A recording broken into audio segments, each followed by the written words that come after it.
অনেকটাই বদলে গেছে রাউটার ব্যবহারের সংজ্ঞা।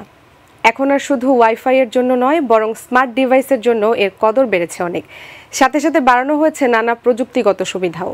পুরনো রাউটার থাকা সত্ত্বেও তাই তো অনেকেই নতুন রাউটার নিতে ঢু দিচ্ছেন প্রযুক্তির বাজারগুলোতে। আরও জানাচ্ছেন মোবালিক করিম। বাসায় অল্প সময়ের জন্য অতিথি বেড়াতে আসলেও লজ্জা ভেঙে চেয়ে ফেলেন ওয়াইফাই পাসওয়ার্ড। মানে অনেকেই ইন্টারনেটকে নিজের জীবনের অংশ করে নিয়েছেন।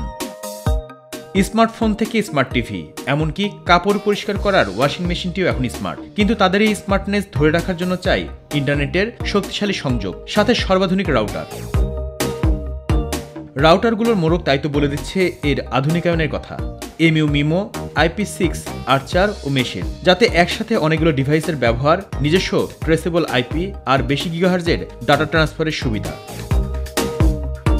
প্রযুক্তির সাইটগুলো বলছে বছর ঘুরে প্রথম 5-এ রয়েছে TP-Link আর্চার, যার গতির জন্য এরই মধ্যে পেয়েছে বেশ সুনাম।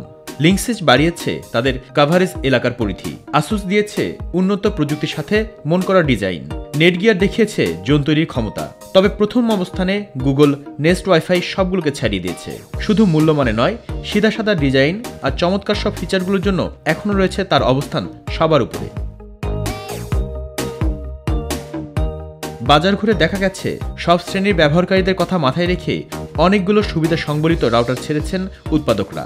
রাখা হয়েছে সর্বাধুনিক সব প্রযুক্তি, বিশেষ করে মোবাইলের প্রসেসরের কথা মাথায় রেখেও দেওয়া হয়েছে বিশেষ সব সুবিধা। নতুন TP-Link-এর আর্চার সিরিজে কিছু রাউটার আছে, তারপর D-Link আছে, টেন্ডা, অন্য সব ধরনের রাউটার এখন বাজারে পাওয়া যায়। এদের মধ্যে আর্চার সিরিজের যে মালগুলো, এগুলো প্রোডাক্ট অনেক ভালো, রেটও কম, চাহিদার মধ্যে আছে মানুষের। আগের যে ছিল মোবাইলগুলো ছিল, ওগুলো তো আপনার ছিল সব 2.4 গিগাহার্টজ। এখন তো সব অ্যান্ড্রয়েড আপডেট ভার্সন চলে আসছে, এখন সব মোবাইলে আপনার 5 গিগাহার্টজের চলে আসছে। এখন তার জন্য আর্চার সিরিজের রাউটারগুলো সবাই পছন্দের মধ্যে বেস্ট চয়েস আর কি। নতুন এমন সব রাউটারগুলোর বাজার দর শুরু হয়েছে 2000 টাকা থেকে। করোনার আগে যেটা সেল দিতাম, কিন্তু করোনাকালীন সেটা অনেকটাই দাম কমে গেছে। হ্যাঁ, যেমন ওইটা আমরা 2150 টাকাও সেল করতাম, বর্তমান আইসা পড়ছে 2050 টাকার ভিতরে।